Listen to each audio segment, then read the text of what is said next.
जो मैं वाक़या सुनाना चाह रहा हूँ, ये मेरे एक दोस्त का वाक़या है, जो कि मैंने और उसने जो है तकरीबन 10 साल एक साथ जॉब की है एविएशन में। और फिर हमारी कंपनी ही शट डाउन हो गई थी, तो उसका वो लाहौर का रहने वाला था, तो वो अपना लाहौर चला गया। मैंने यहाँ अपना काम शुरू कर दिया और वो अपना वहाँ पे लाहौर में सेटल हो गए। वहाँ इसने एक छोटी मोटी जॉब की, खैर उसमें उसको मज़ा नहीं आया, तो फॉर टाइम पास करने के लिए उसने जो है एक ऑनलाइन जो है टैक्सी, उसके पास क्योंकि गाड़ी थी, तो वो ऑनलाइन टैक्सी उसने पहले वो पार्ट टाइम चलाता था वहाँ पे, तो उसने अब फुल टाइम करना शुरू कर दी, क्योंकि वो जॉब उसको इतनी अच्छी नहीं लगी। उसने बोला जब तक मुझे कोई अच्छी जॉब नहीं मिलती मैं यही काम कर लेता हूँ, फुल टाइम कर लेता हूँ। तो पहले अच्छा, वहाँ पे ऐसा होता है कि हमें तो यहाँ कराची में राइड्स आती हैं, अगर कराची के लोग हैं तो यहीं पे कराची की ही राइड्स आती हैं। बहुत ज़्यादा हुआ कि बिज़नेस क्लास में तो हैदराबाद से तक ही की राइड आ जाती है, या बहरिया टाउन की। तो उधर ऐसा नहीं है, उधर ऐसा भी है कि वहाँ पे आपको बहुत दूर दूर की राइडें, दूसरे शहरों की राइडें आ जाती हैं। तो मेरा दोस्त इसी तरह जो है रात को गाड़ी चला रहा था, कहता था मैं पूरी रात गाड़ी चलाता था। गर्मियों के दिन थे, दिन में मैं ड्राइव नहीं करता था, मैं रात में ड्राइव करता था, तो काफ़ी इंजॉय करके अपना काम करता था। कहता था मैं कहीं चाय के होटल पे बैठ जाना जब तक राइड नहीं आनी, और फिर मैं अपना जो है सब चीज़ें अपनी गाड़ी में रखी हुई थी, अपना खाना पीना, बॉटल ये वो सब कुछ, पीने का पानी और ये। तो इसी तरह अपना नॉर्मल एक दिन काम पे था, इस तरह गाड़ी चला रहा था और एक होटल पे बैठा हुआ था, चाय पी रहा था। तो एक राइड आती है इसके पास कि हमें कोई, आई थिंक साहिवाल, मुझे सही तरह सिटी नेम याद नहीं है, साहिवाल जाना है। तो इसने वो राइड एक्सेप्ट की और उससे बात की, उनका फ़ोन आ गया फ़ौरन, बोला देखें आप हमें ले जाएं, हम लोग काफ़ी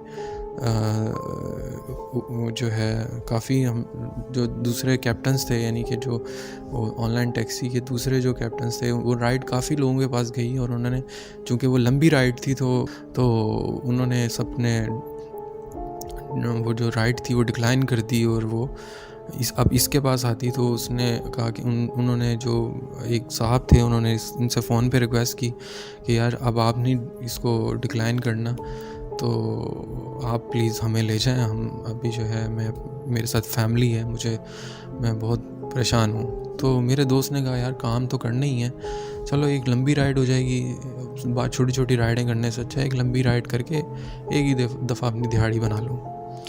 खैर इसने हिम्मत पकड़ी, इसने बोला आप परेशान नहीं हो, आप मैं आ रहा हूँ आपके पास। इसने इसी तरह मैप को फॉलो किया और वो जाके वो काफ़ी दूर से राइड आई थी, तो वो उस जगह पे पॉइंट पे पहुंचा और उसने मेरे दोस्त ने इनको बिठा लिया। उनके साथ एक वो दो मियाँ बीवी थे, थोड़े एजड थे, और साथ में एक लड़की थी और एक भाई था उसका। जो लड़की थी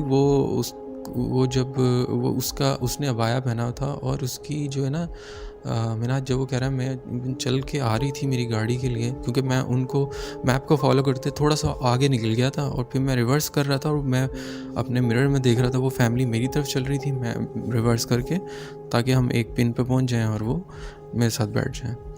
तो मैं उस लड़की की कह रहा है मैं चाल देख रहा था, तो वो लड़की जैसे मर्दों की तरह चल रही हो। खैर मैंने इग्नोर किया कि क्या पता इसकी ये जो है ऐसे ही चल रही हो और ऐसे ही हो। खैर इतना कोई बड़ा मसला नहीं था, तो मैंने इग्नोर किया और मैंने उनको बिठा लिया। अब वो जब बैठ गए तो मिनाज उन्होंने कहा जी थैंक यू और ये वो, तो उन्होंने बड़ा मेरा शुक्रिया अदा किया कि यार हम काफ़ी देर से हम यहाँ पे ख्वार हो रहे हैं, आपका बहुत शुक्रिया, आप आए और हमें लेके जा रहे हैं। अच्छा, ये अब सफ़र चल पड़ा, तो कोई जीटी रोड कहलाता है वहाँ पे, उस पे ये लोग सफ़र शुरू कर दिया। उसमें कभी कोई ट्रॉली आ रही है, कोई बस आ रही है, अदरवाइज़ वो जो है वीरान रोड था और ये चलते चले जा रहे हैं। अब मेरा आज थोड़ा सा वो, अच्छा इसने अपने जो मिरर था उसमें ऐसे ही जायज़ा लिया, क्योंकि एक लंबा सफ़र करना था इन लोगों के साथ। तो इसने एक ऐसे ही एक जायज़ा लिया उस फैमिली का उस मिरर में। तो वो लड़की जो थी बताता है, उसकी आँखें जो थी ना, वो मिनाज कह रहा है मुझे आज तक याद है, वो उस मिरर में मैंने उसको देखा, वो मुझे ही देख रही थी उस शीशे से। और उसकी आँखों में मतलब वो कोई मुझे ऐसे देख रही थी जैसे पता नहीं वो मुझे मार देगी, वो मुझे ना अभी ये मुझ पर झपट पड़ेगी और मुझे मारेगी। उसकी आंखों में वो इतनी अग्रेसिव आइज़ थी उसकी। लेकिन वो कहता है वो लड़की बहुत खूबसूरत थी, उसकी आंखें बहुत खूबसूरत थी, और लेकिन वो उस बिल्कुल बरक्स थी कि मुझे अग्रेसिव उससे देख रही थी। मैं थोड़ा सा परेशान तो हुआ। तो उसकी अम्मी जो थी वो उन्होंने उसको कंधे से यूं पकड़ा हुआ था। खैर मैं समझ नहीं पाया क्या सीन है, और ये उनके वालिद साहब आगे बैठ गए, वो माँ बेटा और बहन, वो बीच में बहन थी और वो इस तरह पीछे बैठे हुए थे। रास्ते में मिनाज वो कह रहा है मेरा दोस्त के उस लड़की ने आवाज़ें निकालना शुरू कर दी। जब ये आवाज़ें उसने निकाली हैं तो मेरा दोस्त बता रहा है कि मेरी बहुत बुरी हालत हो गई। मैंने उन अंकल से पूछा, मैंने गाड़ी वहीं पे एक वीराना सा था उस पर उसने ब्रेक मारी और बोला ये क्या हो रहा है। तो उन अंकल ने बोला बेटा कुछ नहीं, इसकी तबीयत ठीक नहीं है, हम इसका इलाज करवाने गए थे, तो आप परेशान नहीं हो, आप गाड़ी चलाएं, आप टेंशन नहीं लें, हम हैं आपके साथ, परेशान नहीं हो। तो मिनाज उसका दिल तो माना नहीं, क्योंकि वो आधे से तकरीबन आधा रास्ता वो कर चुका होगा, वो 2-3 घंटे वो उसने ड्राइव कर ली होगी। तो उसका दिल माना नहीं, उसने बोला नहीं कोई गड़बड़ है। खैर उसने बोला देखें अब मैं निकल तो चुका हूँ, दिल में उसने सोचा तो अब अल्लाह मालिक है, चलो चलाता रहा गाड़ी। और वो लड़की की मुसलसल कुछ देर बाद यही आवाज़ आती थी लाइक। तो मेरा दोस्त बहुत परेशान रहा पूरे रास्ते में। तो इनकी कुछ बातें आपस में, जो मियाँ बीवी थे इनकी आपस की गुफ्तगू ऐसी हुई कि जैसे मैं कह रहा हूँ पंजाबी में बात तो कर रहे थे, लेकिन मैं समझ गया कुछ इशारतन बातें कर रहे थे कि इस लड़की पे जिन्नात हैं।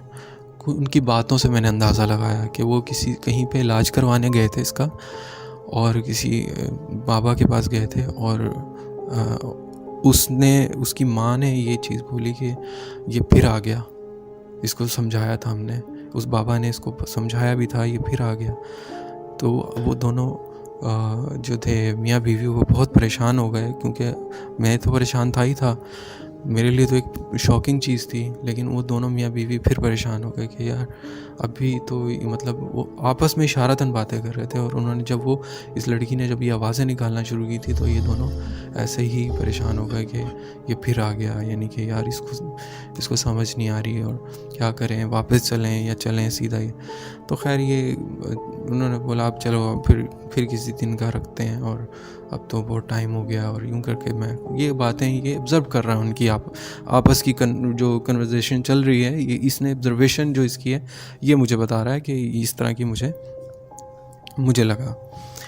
अब मिनाज ऐसा हुआ कि 8 घंटे मुसलसल 8.5 घंटे जो है ये ड्राइव कर चुके हैं, और उसके दौरान भी ऐसा हुआ कि लड़की ने गाड़ी रुकवाई और उस गाड़ी में बिल्कुल गाड़ी रुक के ऑपोजिट भागना शुरू कर दिया। कभी उसका भाई पकड़ के ला रहा है, कभी उसकी माँ पकड़ रही है, कभी वो अपने कपड़े फाड़ रही है, कभी कुछ कर रही है, कभी कुछ कर रही है। मैं पूरे रास्ते में इतनी टेंशन में रहा। मैंने उन अंकल को बोला, तो फिर उन अंकल ने इनसे डिस्क्लोज़ कर दी ये बात कि बेटा ये चीज़ थी, और हम जो है इसको लड़की को इलाज करवाने लेके गए थे। इसके ऊपर बहुत ही कोई नापाक जो होते हैं ना, वो है नापाक जिन्न है।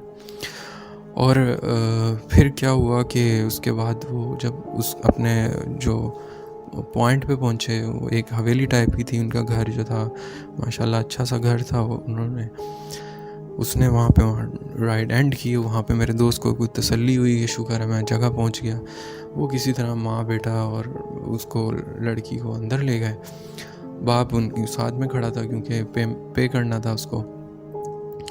तो उन्होंने पैसे वैसे बताए और ये वो सब करके जब सब होने लगा, बोला बेटा एक बात बोलूँ मैं आपको, अभी रात का टाइम हो रहा है, इतनी रात हो चुकी है, अभी आप वापस जाओगे, ठीक है, तो आप जो है थोड़ी देर में सुबह हो जाएगी, आप एक काम करो, थोड़ा सा मैं यहाँ सो जाओ, ठीक है। मेरे वहाँ पे बैठक कहते हैं, बैठक जो ड्राइंग रूम होता है वो घर के कोने में एंड में अलग से होता है, तो उसको ऑफ़र की कि तुम ये ड्राइंग रूम में जो है यहाँ पे हमारी बैठक में तुम यहाँ पे आराम कर लो थोड़ा, तो थोड़ा सुबह हो जाएगी तो तुम निकल जाना, या तुम्हें जो बेहतर लगे तुम सुबह नाश्ता वाश्ता करके आराम से चले जाना। तो मेरा दोस्त क्योंकि बहुत ज़्यादा डरा हुआ भी था और ये रास्ते में जो हालात रहे हैं, तो उसको अकेला वापसी आने में डर भी लग रहा था। उसने बोला यार बात तो ठीक कर रहे हैं, इनके साथ भी नहीं रहना है मुझे, बिल्कुल अलग ही बैठक में अपना अलग रूम में यहाँ पर रह लेता हूँ, गाड़ी यहीं खड़ी करता हूँ, तो 2-4 घंटे की बात है, सुबह हो जाएगी मैं निकल जाऊँगा, वरना ये रोड वाकई में बहुत सुनसान है और खौफ ही आता रहेगा। और जो मैंने आंखों से सीन देख लिया, मिनाज वो कह रहा है मैं वहाँ पे लेट गया, उनकी मैंने ऑफ़र एक्सेप्ट कर ली। उन्होंने बोला कि चाय वाय भिजवाओ, मैंने कहा कोई तकल्लुफ़ की ज़रूरत नहीं है, आप जाएँ और आप आराम करें, अपनी बेटी को देखें, मेरी आप टेंशन नहीं लीजिएगा, आप जाएँ बेफ़िक्र हो जाएँ। उसको उन्होंने बैठक खोल के दी, वो उसमें लेट गया और उसने अपना फ़ोन चार्ज पे लगा दिया। थोड़ी देर में कह रहा मुझे नींद आ गई। नींद आई तो मुझे जब मेरे पाँव के अंगूठे से किसी ने यूं करके ज़ोर से झटक के उठा दिया है मुझे, जैसे लाइक किसी ने कैसे किसी का मजबूत हाथ है और उसने मुझे बहुत ज़ोर से उठाया यूं करके। तो कह रहा मैं एकदम से उठा और मैंने देखा कि वही लड़की मेरे बिल्कुल पाँव के पास खड़ी हुई है और उसने मुझे मर्दों की आवाज़ से बोला है कि तू यहाँ से चला जा, तू यहाँ से चला जा। तो मेरा दोस्त क्योंकि पहले ही इतना खौफज़दा था, उसको कह रहा मैं इतनी थकावट में भी मुझे नींद आ गई थी, लेकिन मैं उसी टेंशन में था और ये जो मेरे साथ हुआ उसके बाद कह रहा मैंने वहाँ से बस कैसे भी, वो लड़की स्टिक रही, अपनी जगह पे रही, कोई मेरे पीछे नहीं भागी, कुछ नहीं, वो बस मुसलसल वो मुझे शोर मचाती रही। और वो क्या नाम है अच्छा मिनाज, एक और चीज़ मैं आपको बताना भूल गया, उस गाड़ी के अंदर जब वो उसके साथ ट्रैवल कर रही थी तो उस ट्रैवलिंग में वो लड़की मुसलसल कोई अदर लैंग्वेज, यानी ना उर्दू थी ना इंग्लिश थी ना कोई और लैंग्वेज थी, कोई अजीब ही लैंग्वेज में बातें करना शुरू हो गई, कुछ बात कर रही थी किसी से। वो बात करते करते उसने फिर मुझे बोला कि गाड़ी रोक, इशारा किया, यानी कि खुद ही एक अजीब सा गाड़ी रोकी और वो भागना शुरू हो गई। इस तरह की कुछ काफ़ी एक्टिविटीज़ उसने, मैं बीच में सॉरी भूल गया।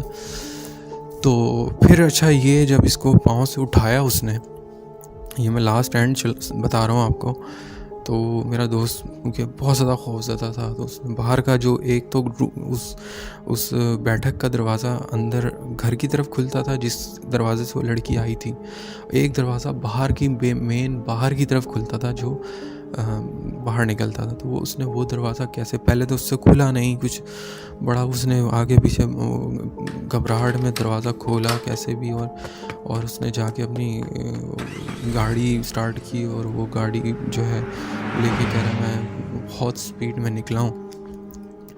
और उसके बाद जो है मैंने जाके कोई एक पंप पे था तो वो भी वीरानी, उस पर थोड़ी बहुत लाइटें जल रही थी, एक आध बंदा वहाँ चारपाई पे सो रहा था, तो मुझे वहाँ पे थोड़ा सा सुकून सा लगा। मैंने कहा चलो ये थोड़ा सा पीस माहौल है यहाँ पे, मैं थोड़ा गाड़ी में आराम कर लेता हूँ। उसने गाड़ी वहाँ पे खड़ी की और उसके बाद वो गाड़ी में ही सो गया। तो सुबह उठा और उसने गाड़ी निकाली वहाँ से, तो वो उस गाड़ी को जब उसने देखा चारों तरफ से, अब अल्लाह जाने कि क्या हुआ कैसे हुआ, क्योंकि वो काफ़ी रास्ता तय करके आ चुका था उस घर से, लेकिन पता नहीं क्यों वो कह रहा है मेरी गाड़ी पे, मैं क्योंकि 8 घंटे का सफ़र कीचड़ मट्टी करके गया था, तो मेरी गाड़ी पूरी जो है ना डस्टी गाड़ी हुई थी पूरी, मतलब कि मुझे मेरे शीशे भी बिल्कुल जो है डस्ट से भरे हुए थे। लेकिन जब मैं उठा हूँ तो मेरी गाड़ी पे ऐसे पंजों के निशान थे, उंगलियों के निशान थे, हाथों के निशान थे कि पूरे हाथ किसी ने फेरे हों इस गाड़ी पे, क्योंकि बीच में तो मुझे कोई इंसान नहीं मिला, ठीक है, और फिर ये निशान कहाँ से आए। तो बस वो ये इसके साथ मेरे दोस्त के साथ वाक़या था। उसके बाद मैंने आज वो राइड कहीं भी आती थी उसको अदर सिटी की, तो वो नहीं जाता था, तो वो बहुत डरता था ऐसे। तो पहले वो थोड़ा सा वेरिफिकेशन करता था फ़ोन पे, और इसके बाद उसको सही लगता था तो वो ले जाता था। तो ये एक मेरा वाक़या था दोस्त का, मैंने आपसे उसकी जो उसने मुझे सुनाया मैंने आपसे शेयर किया। तो अपना बहुत ख्याल रखिएगा। अल्लाह हाफ़िज़।